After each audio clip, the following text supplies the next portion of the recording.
சீவக சிந்தாமணி. இப்போது சீவக சிந்தாமணி வந்து சிற்றிலக்கியம், அது வந்து ஒரு சிற்றின்பத்தை பற்றி பேசுது. இப்போ நம்ம இந்த நூலை வந்து நம்ம சிந்திக்கிறோம், பெரிய புராண்ட நூலை சிந்திக்கும்போது நம்மளுக்கும் இதில் ஒரு செய்தி உள்ளே போகணும். நம்ம என்ன பண்ணுறோன்னா, உங்களுக்கே தெரியும், காலையில் 10 மணிக்கு போட்டால் ராத்திரி 10 மணி வரைக்கும் சீரியல் என்ற ஒன்று ஓடுது. முழுக்க வீணை, மாமியார் மருமக மக யாரை ஒருத்தருக்கும் பொய் வஞ்சனை போகாமல் இதை பார்க்குற நம்முடைய உள்ளம் எப்படி இருக்கும்? ஏன்னா நம்ம படிக்கிறது சும்மா படிக்கக்கூடாது.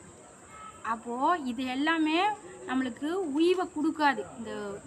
அந்த சிறு தொடர் பெருந்தொடர் எதுவுமே வந்து நம்மளுடைய வினையை பெருக்கும். நம்ம அவங்களுக்கு தப்பு செய்யணும், அது தப்பு எப்படி செய்யுதுன்னு கற்றுக் கொடுக்குறோம்.